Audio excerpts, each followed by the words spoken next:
Welcome to the Eating at a Meeting podcast. I'm your host, Tracy Stuckrath, dietary needs expert, certified meetings manager, certified food protection manager. I have searched the globe to find people and businesses who are creating safe, sustainable, and inclusive food and beverage experiences for their employees, guests, and communities. In each episode, you will find authentic conversations about how food and beverage impacts inclusion, sustainability, culture, community, health, and wellness. I know that sounds like a lot, but we're going to cover it all. Are you ready to feed engagement, nourish inclusion, and bolster your bottom line? If so, let's go. Welcome to another episode of Eating at a Meeting, and I am excited to bring to you today this woman, right? Victoria Zapata. She is the National Site Manager for Food Rescue USA, and she's the founding site director of the one in Anne Arundel County, Maryland, which I'm so excited about because I grew up there. That's my hometown. Grew up there kind of because I'm a Marine brat. But yes, so Hello, Victoria. Hi, Tracy. Thank you for having me. You're welcome. And it's so funny because you said you were for Odenton, and we're like, Odenton, you know, yeah. Arundel, exactly. Anne Arundel County. I'm so excited. So welcome to the show. And we tell everybody what Food Rescue USA is for us. Sure. Absolutely. So Food Rescue US, is a software platform, and we are a dual model. So we're looking at the impact on environment, but then we're also looking at connecting fresh food to community. So that the software enables us to invite community in to be a part of the process. And we use a direct transfer model to partner that additional food or excess food in communities to those that may be experiencing food insecurity. Okay, so I want to break that down a little bit because you're a software platform that allows me as a member of the community to actually give food to someone else in need. Correct. Or to help us logistically transfer that food. So a lot of times the pantries or other social service agencies, as we call them, because addressing food insecurity lives in more than just a traditional model of food pantry experiences. But oftentimes they lack some infrastructural supports where they don't have enough people on staff or in their volunteer base that can go and grab that food.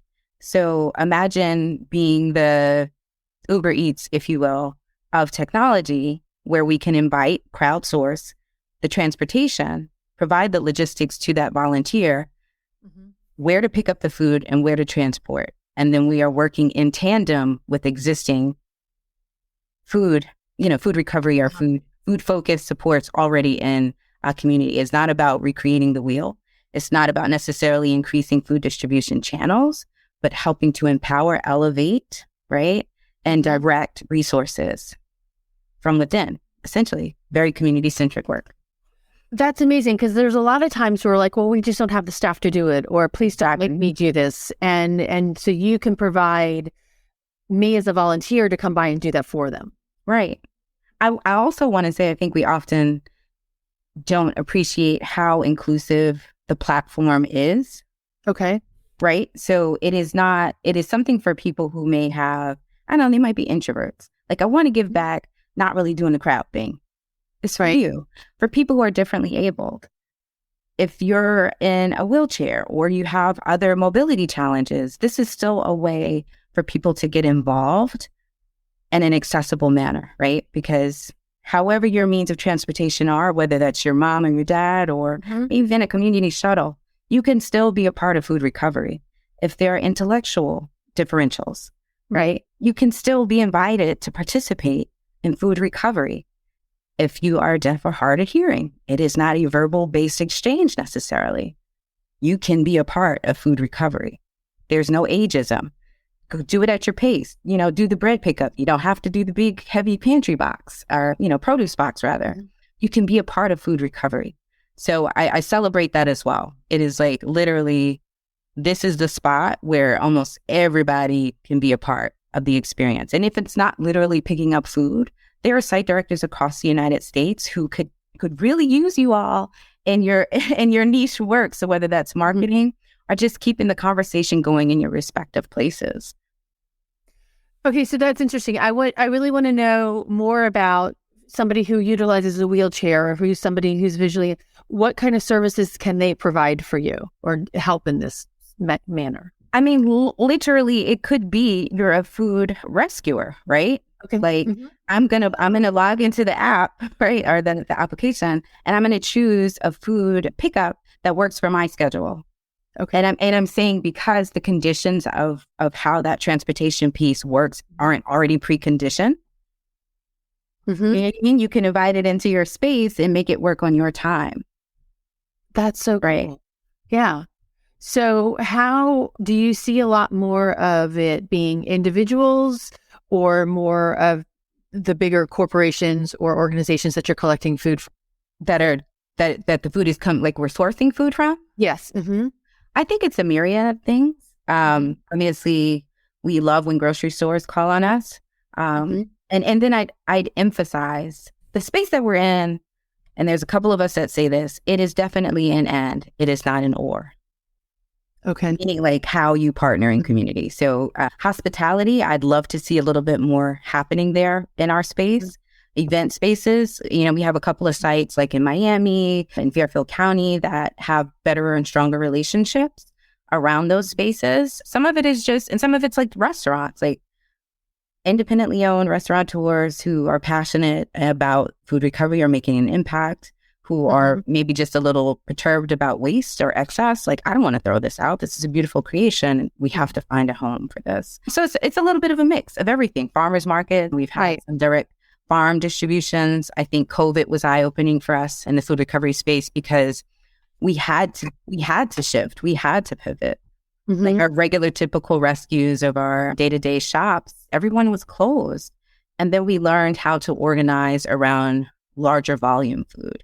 So there's a warehouse that I work with here in Anne Arundel where sometimes we've had instances where it's, 15 pallets of produce. Wow.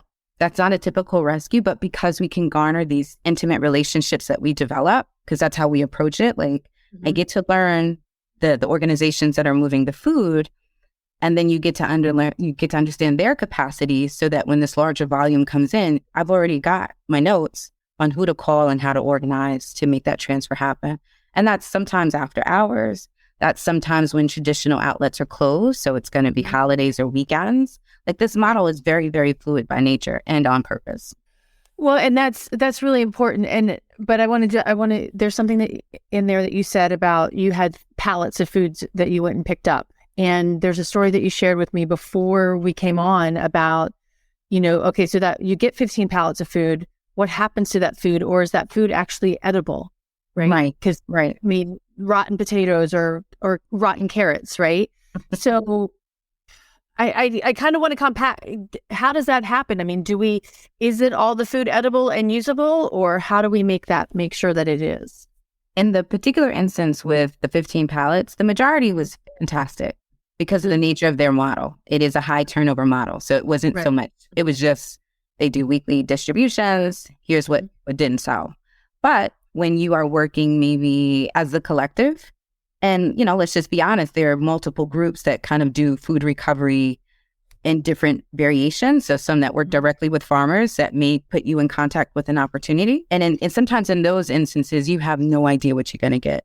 And so grace is huge in this space to a degree, because what we try not to do is gatekeep.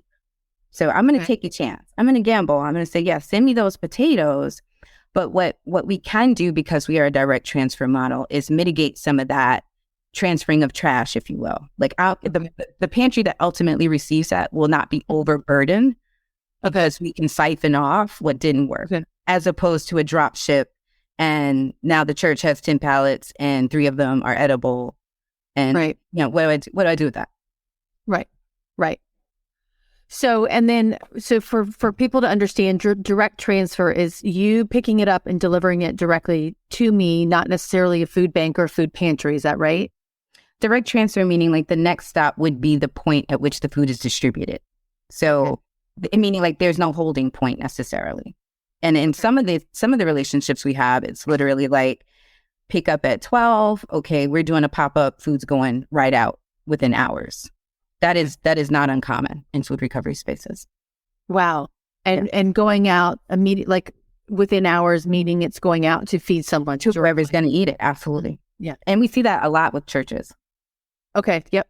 Yeah. Because like in Vegas, you've got Mandalay or MGM hotels. And so they've worked with they're doing flash freezing of food so they can keep it longer. And there's a lot of pantries out there that don't have that capability because of resources. So making sure the food is getting delivered out to the eater as fast as possible is important. Absolutely. For the integrity piece. I'm an event planner, or I'm having a birthday party or something, right? And I've got food. And I reach out to Food Rescue US and I create an account on the website and what happens next. So if you are in a market where we have an existing food recovery efforts, that site director would get a notification that there's a potential food donation available. Okay. And then they would try to fold you into, like a food rescue. So they'll reach out to, depending upon the type of food it is, try to find a great match for your type of donation and then add it to the schedule. Find a volunteer to cover that. But I would also plant the seed here of said food caterer, you don't have to wait until the event. Let us be a part of the plan, right? Like, no, let's call me, email me so that we can figure out the person to call so that when, because it's not an if, but when you have that access, it doesn't feel so overwhelming. Like, I know, right. I'm prepared.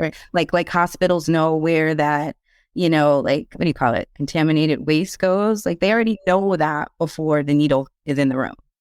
Right. So we need to know where the food is going. We need to set this up. Exactly. Yeah. Why not have the contingency? Because we know it's coming, right? Like, I'm sorry, it's 2023. That's not the excuse anymore. I didn't know.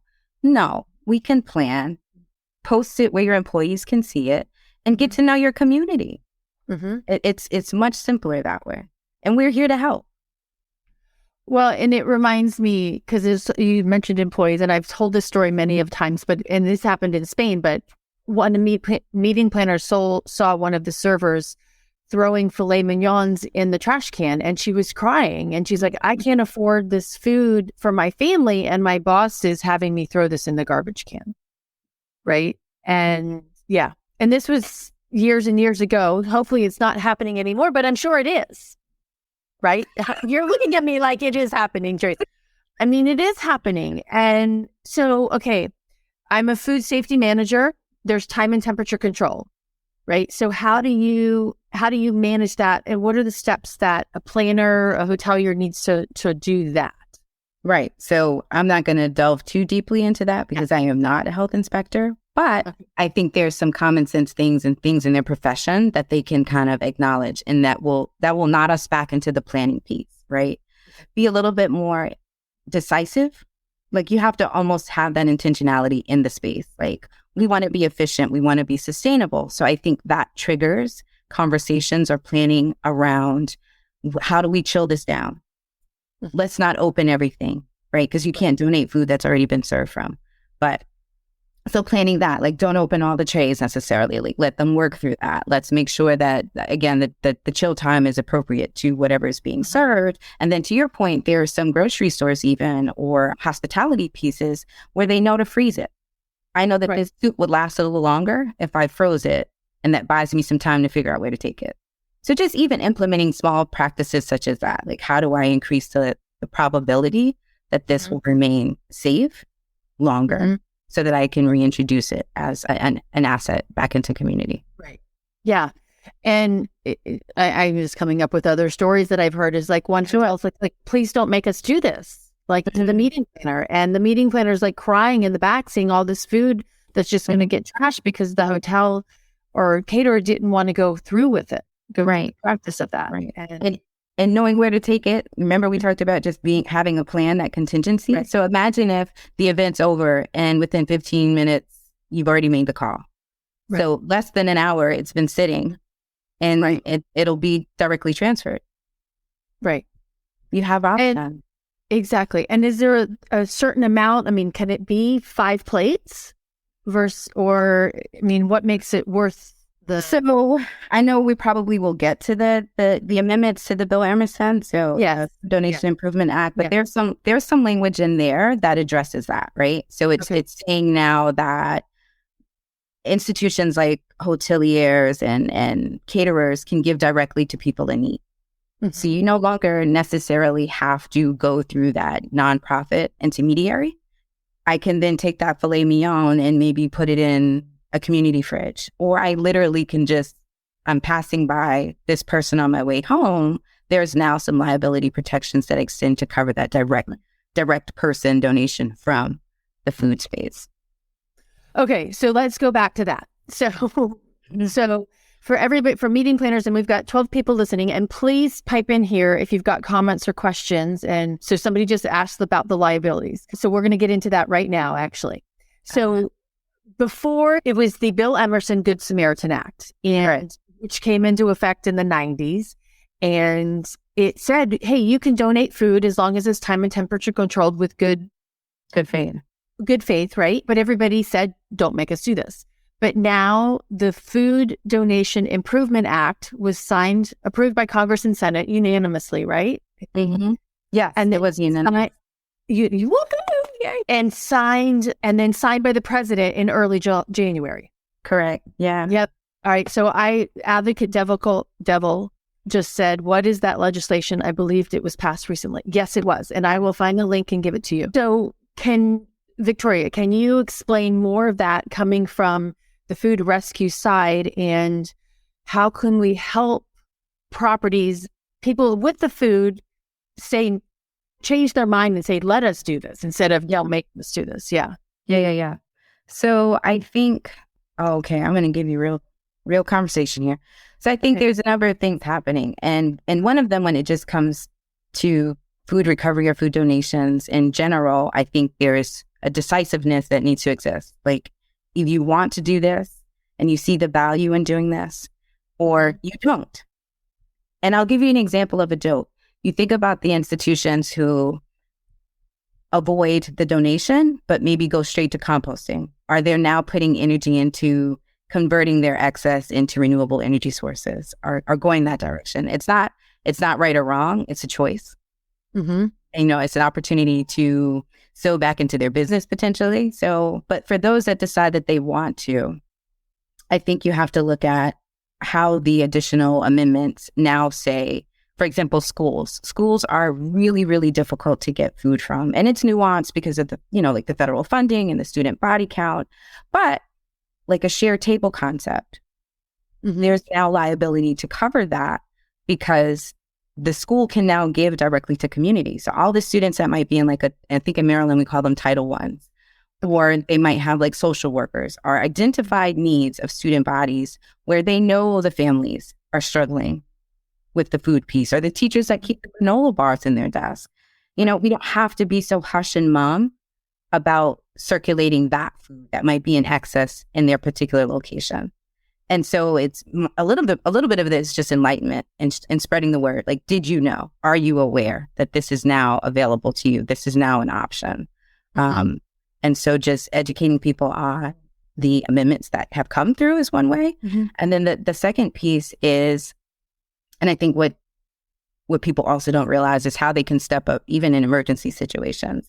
So prior to these amendments, restaurants or food spaces that were like doing like these holiday meals or, emergency stuff and giving directly to community weren't covered, unbeknownst to them in a lot of situations. And so people fear what they don't know. And then as opposed to learning more, it's a quick no. Yeah. So just educating them on the possibilities, like, we're okay. We have a little more space to breathe through this. Mm-hmm. And then we think about, I think there's something in the amendments that say that a small fee now can be charged for this donated food. For me, that helps to actualize addressing the disparities in just grocery spaces or access to grocery spaces. Are we going to see more cooperative type groceries, where if a major chain doesn't want to come into a neighborhood, but the people gather can figure out the model where we're taking some of this donated produce or food items and we are doing a collaborative market approach to just get food in our neighborhood. That's amazing. Right. amazing. That is amazing. Yeah. Because especially in the food deserts, right? Yeah. And if we can set that up in there, then that makes it even easier to do that. It opens options because, I mean, the reality is in the majority of the places, there's no one thing or person that's going to save these communities. Right. And it's so long as we look at, oh gosh, don't take me to the rabbit hole, Tracy. Oh, go into the rabbit. You know what I mean? Like how we can say that grocery stores at the end of the day are businesses and they have to be profitable. I think there is that deep, dark corner that we don't like to talk about, and it is the value of people. Mm-hmm. And so if you don't value the people that live in that particular zip code or space, there's no argument that I can counter to make bringing opportunities to them valid for them. Right. People may not have $10 for a box of strawberries. They might have $1. Right. You know, they spend the same. They're still consumers. I think we sometimes decide what people's experiences are based upon their means. Right. Yeah. Well, and just going back to my neighborhood in Atlanta, I lived there for 22 years and I lived in Southwest Atlanta. I don't remember, it was Southwest Atlanta. I don't know, I have quotes, but Southwest Atlanta, which was Southwest Atlanta, right? I mean, and so it wasn't, people were like, are you okay living there? Right. And I'm like, I'm fine. But it is a different mentality when people from the Buckhead or Alpharetta come down to that part of town, right? And we did have a big grocery store there, but I don't remember really any kind of and I wasn't looking for one. So I have to say, I wasn't looking for that. Sure. I know the Atlanta Community Food Bank was around, but I don't know about any other pantries. And these community pantries really grown in the last 5 years, 3 years because of COVID, or are you seeing a lot more rescue before that? Sure. So I think there's a couple of things happening in that question. First, I don't know that it's necessarily so that there was an activity happening, right? There's a level of food recovery that's visible. Right. And maybe I should start with this question. When's the last time you read an article or saw a news report about people who were dying of starvation in the United States? No, I don't remember. Yeah. Right. So somehow, some way, there's connectivity, and there's work being done, and there's people gathering, and there's food share, and there's food share before there was an app.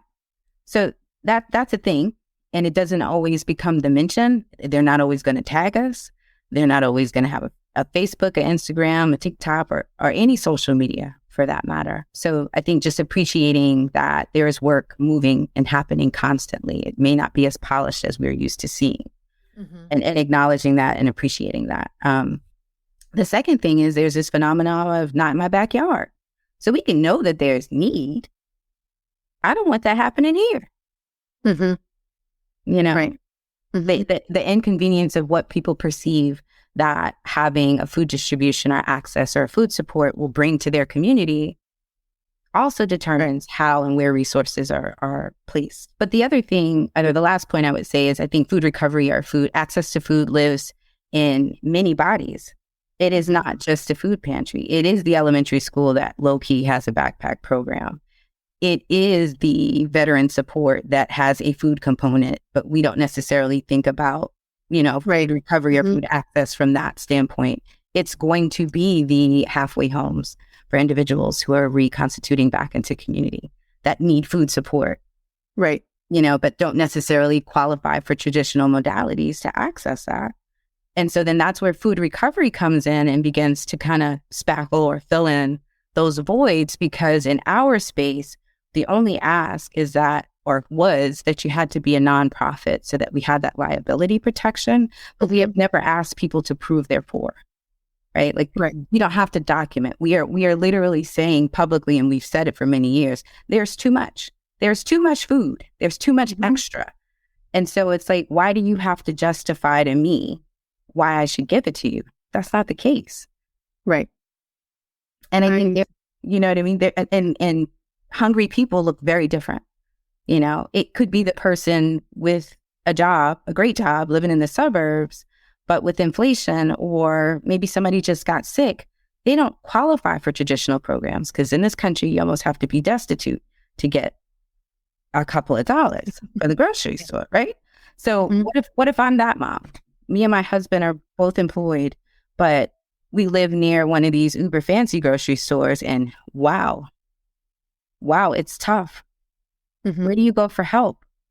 Some of the ones that are affiliated with traditional like food bank relationships require additional paperwork. Some of these subsidized programs like TFAP, there's paperwork for that to get the eggs and the milk. And if I don't qualify or I don't have that, where does someone go? They can go to the pantries or organizations that affiliate with us. Right. Yeah. I hope that answers your question, because there's so many ways. It does. Well, you said something before we got on about, the food line at the food banks, right? And that's what was shown on there. And I have to say, I'm an event planner, and when COVID hit, bye-bye my clients, right? If it wasn't for me living with my parents at the time, because I was going to be living in Raleigh in an apartment by myself, and I wasn't going to be able to pay my rent. I was, not that I wasn't going to go out and get a job, but I would have been one of those people looking for that food pantry and how I can help, or what I could eat, right? Absolutely. And then it just breaks my heart that there are thousands, millions of people out there that are having to do that, right? I thankfully had my parents to lean on. So, right. And there's people who don't have that. Right. I think the other thing, since you say that, Tracy, is we talked about just before we hopped on, like kind of sitting in the spaces and letting those initial emotions pass over, right, so that you can really understand what you're seeing. So I'll give you another example. We know like seniors are a big challenge in community. Yep. And a lot of people aren't aware of that. And we're like, oh, they get like Meals on Wheels, or they get like maybe like a voucher for fresh produce. But if you sit there long enough, you'll understand how, if that is not connected in this succinct way, it's a miss. And it's a box that's just been checked, because there are a number of markets that farmers markets aren't mandated to accept those. Okay. Right. So I've seen it personally firsthand. I've seen you walk out, I want to buy this with my, my little coupons. And then the farmer was like, I don't take that. But somewhere there's a report or a post or somebody saying we've spent this million, however many millions or billions of dollars on a program, but who's checking to see if there's actualization of the implementation of that program, if the receiving parties have the choice to participate or not.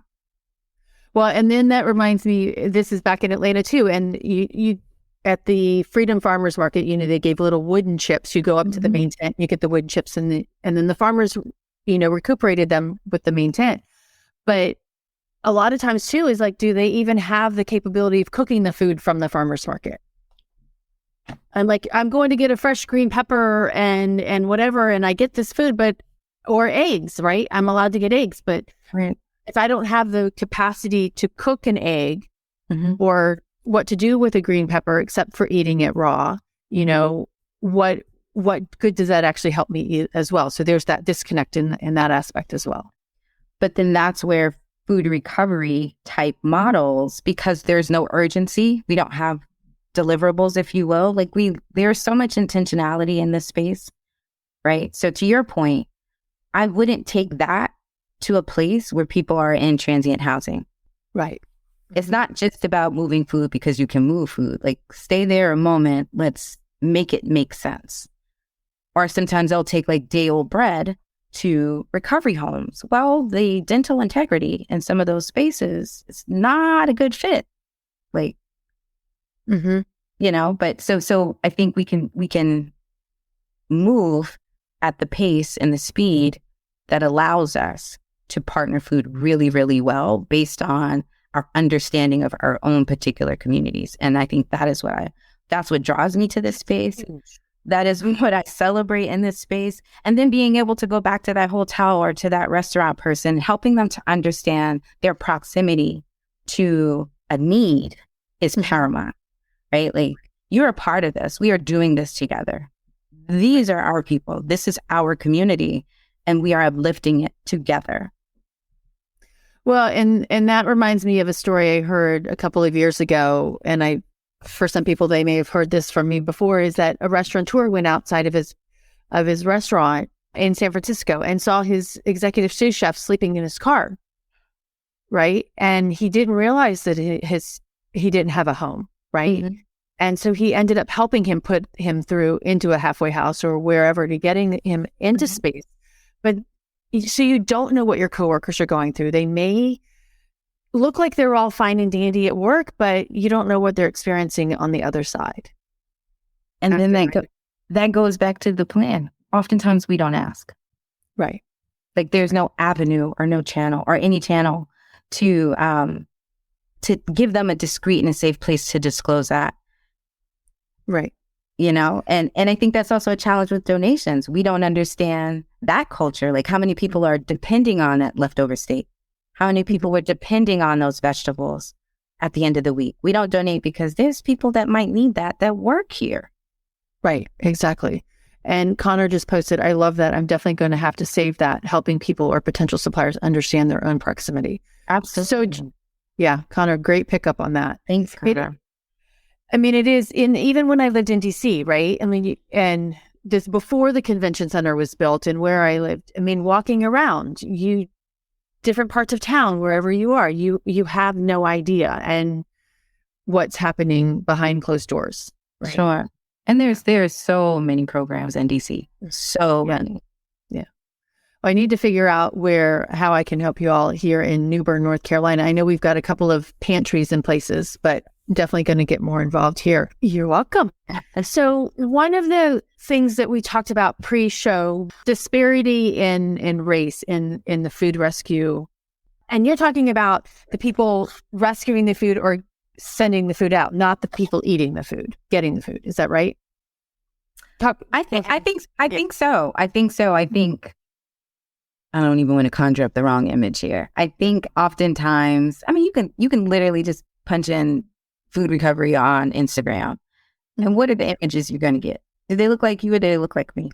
Of doing the work? Doing the work? No, they look like me. Yes. Right. Correct. That's not true though. That's not accurate. That's really not all that's happening. I'm right here. Right. Exactly. I'm literally right here.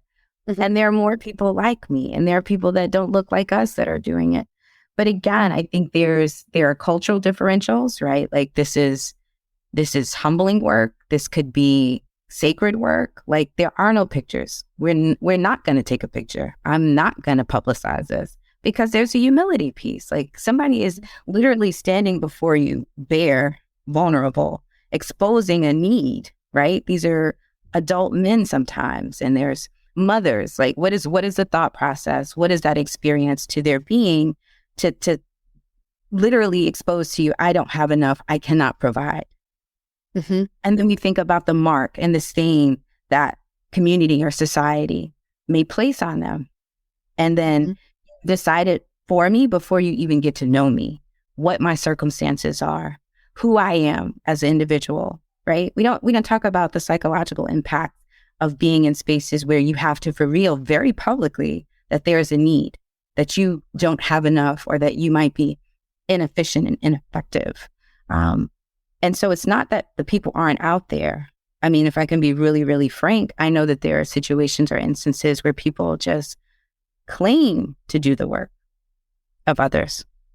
And because they have the social presence, we don't challenge that. We don't question that. We never ask, what was happening in this community before you got there? We don't even ask who those people were. Right? And in food recovery in our space, we don't claim to be the originator. What we claim to do is connect dots, right? Like the food is moving because such and such church has been here for 15 years. I'm just helping to elevate their work.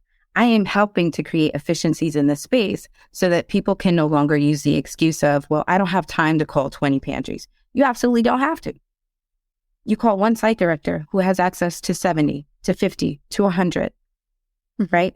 We'll figure that part out for you. So that excuse is off the table. There are too many food recovery opportunities in organizations like ours that create that efficiency. So right, that's not it. And so I think also we think about giving the tools to some of these groups that are not necessarily white and female led or white male led, and almost leveraging the playing ground a little bit. Like, this is how you do it. Here's how you collect your data. Here's how you tell your story. Here's the bits of piece of information that your municipalities will invest in, because you can prove you have track and a proven record and a storyline of how, where, and when food is moving in community. And that empowers people. And so I hope to see more. I hope to see more diversification in this space, because there are people definitely out there. I just don't think that all of our emails and phone calls are returned. Right. No, I agree with that wholeheartedly. All right. So advocate devil, what is the role of site directors in your process?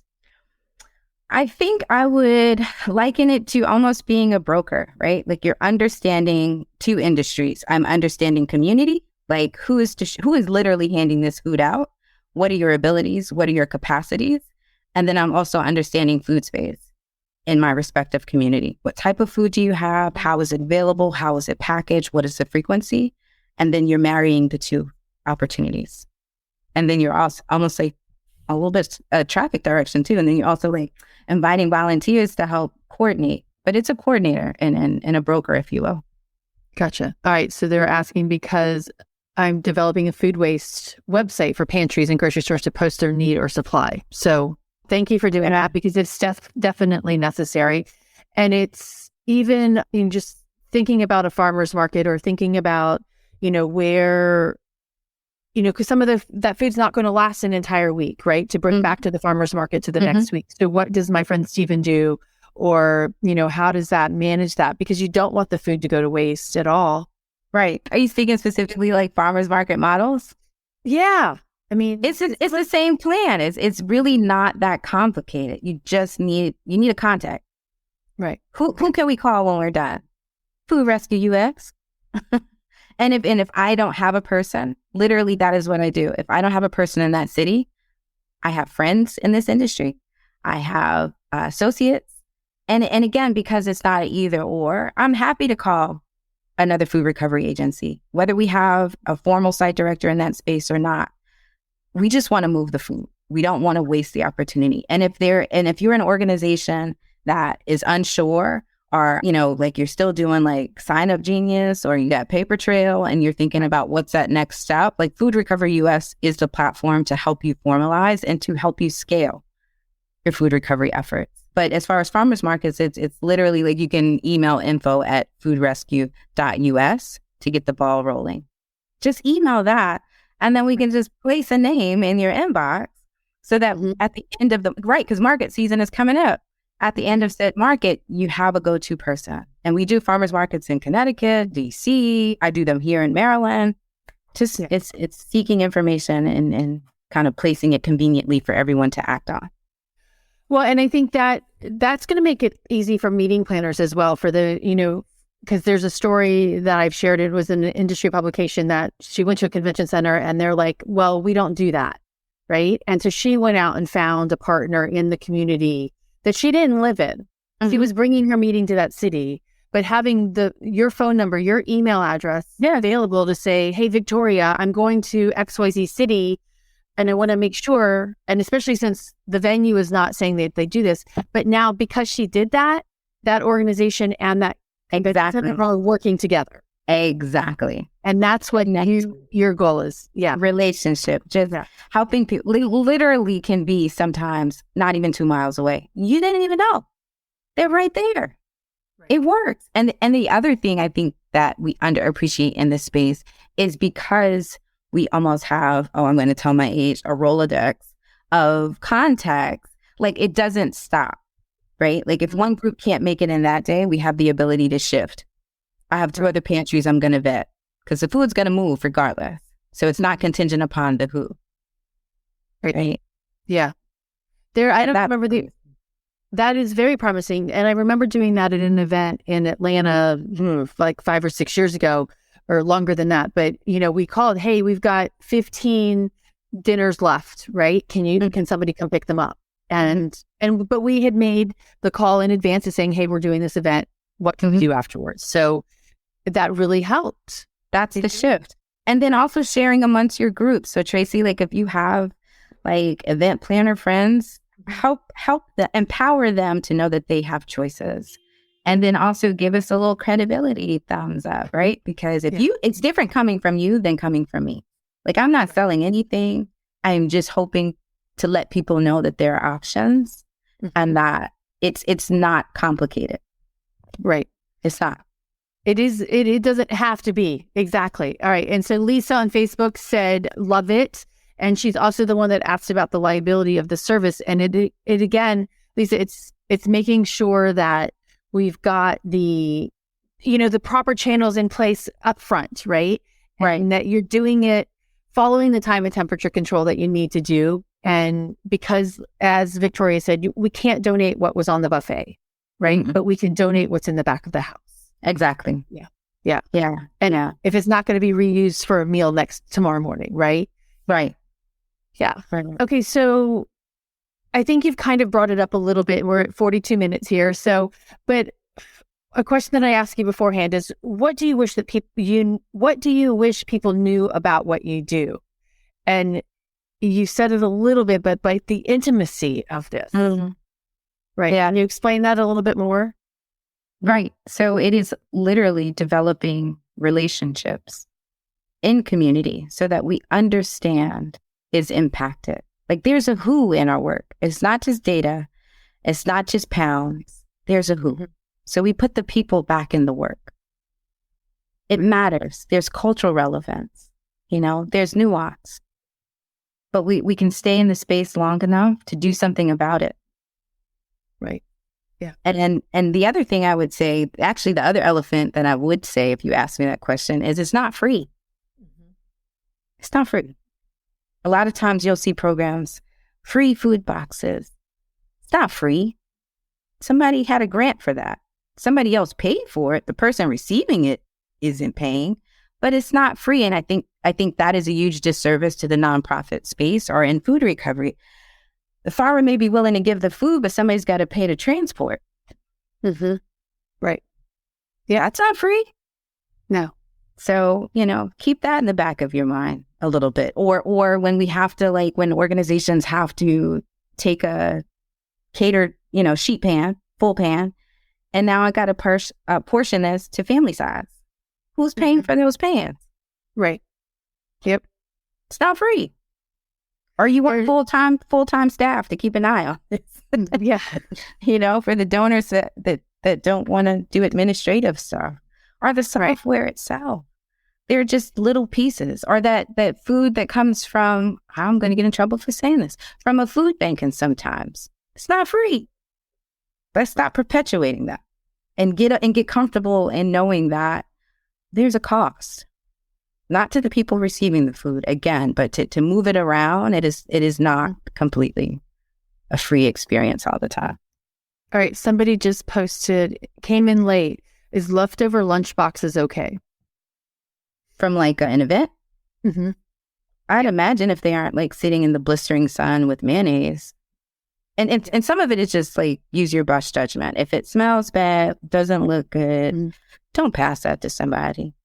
Yeah. If it's been out for the hour and a half, I think you're not in its time and temperature controlled, environment. Yeah. I think it's definitely doable. So, and stuff like that is perfect for like those, what do you call it?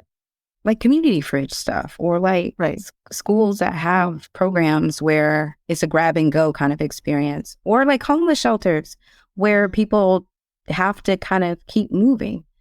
Mm-hmm. They don't get to stay until breakfast. It's like 6:00, you're out. Right. Well, and we talked about community fridges I talked about community fridges with Eat Greater Des Moines back in December. And so they're really doing that instituting those around the city, which is great. And my friend Sarah's trying to start one in Pittsburgh, North Carolina, because it allows people to go put food in there. If they're going on vacation, they don't want it to rot. Like, hey, guys, put this food in here, right? Right. Instead of throwing it in the garbage can. Yeah. Right. And again, but then that also separates the two ideas. There is food waste, right? Like, I just don't want to put my food in the trash. And then separate and aside, there are people who could benefit from accessing the food. But it is not a direct correlation. Like, here's my extra food, person who doesn't have enough. Right. Yeah, true. Yeah, it comes with a different mindset of thinking about what you're doing. So it's instead of me thinking, oh, I don't want this to go to waste, well, who can I feed? Right. Well, it takes away the thought process that it needs to be policed is what I'm getting at. Oh, okay. Yep. Right? Because when somebody's like, oh, this is for a particular segment or a particular person who has a particular experience, then you get some of that. Like, why are you in there? Don't touch that. Who said you can have that? It's two separate things. Like, there's extra food, so it's available for everybody. We don't have to qualify. You don't have to police. You don't have to dictate what and how and who gets to have it necessarily. Right. Yeah, exactly. Oh, there's so much work to do. No, thank you. We're trying. We're trying. We're trying. Okay, so one final question that I ask everybody. What does a safe, sustainable, and inclusive food and beverage experience mean or look like to you? Mm-hmm. Safe, sustainable, and inclusive. I think it is any program that incorporates mindfulness, that doesn't exclude individuals, organizations, and programs based on credentials necessarily. Like some people want to academia and theorize to be validated. And I think one that is responsive, where there's accountability, like you have to answer the emails and you got to answer the phone at some point, friend. Right? That's how we connect. And then intentionality, I think, goes a long way. Just having that decisiveness will begin to open up and reveal the opportunities. I'm not big on rules around the food space. I think you just have to be open to the experience. And if you're able to be that, then we have something to talk about. We can plan. And there's no one set way to do it. It's very fluid, and it's very of where are we now and what is the need right now. Exactly. All right. I do have one extra question because we're both friends with Emily Brown. I wish. I know her. I'll be with Emily. and I know her. I call her my friend. I do call her my friend because she started a pantry because of her kids had food allergies. Sure. And because a lot of the stuff that's been given out is distributed does not meet dietary needs. And so she started that food equality initiative in Kansas City. So how do we also address that when we're rescuing food? I'm going to get in close. Okay. We have to start valuing people again. Mm-hmm. If you're in this space because you're here to save someone or you're someone's savior, then you're fulfilled at the fact that you've transferred the food. You don't necessarily consider them like you. You're detached, right? Your food doesn't look like my food, and I'm okay with that because I'm only here to give you something. But when I see you as a human, as I am, then that elevates the floor a bit. You should be a little more agitated. You should be agitated that they can't go to the grocery store like you can. You should be agitated that there's no fresh produce. You should be agitated that there's no protein. But until you can see me, what are you holding me to? Oh my God. I mean, that is... We have to say that. And I think some people subconsciously don't realize how much they remove themselves as the human from their philanthropic efforts.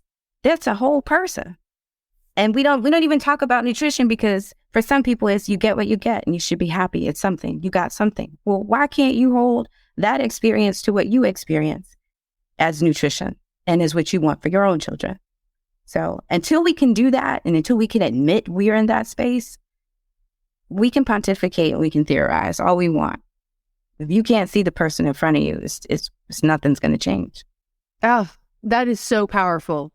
I mean, it is, and even just feeding people at an event with dietary restrictions, you can just say that. Then, you should see my comments from this meeting. That's because they're not thinking about it. They're thinking about it as this process of making food. They're not thinking about the people who are actually eating it. Exactly. Yeah. Here's one universal mantra that I carry with myself, and I invite you to this. If you are in a space and you look around and everything and everyone looks like you, leave and come back again, but bring some new friends with you. Yeah. And the same could be true of food, right? And I'll also say this to people working in food recovery spaces or starting programs. If you don't have people with lived experiences as a part of your processing or planning, start again.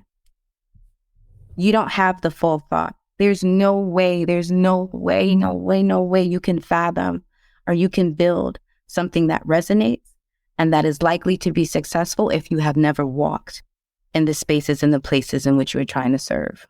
If that's not your experience, humble yourself and find someone that can tell you and help you to make the impact. You have to have people who have lived experiences when you are building social programs. You have to. Yeah. And they don't have a degree necessarily. And that has to be okay.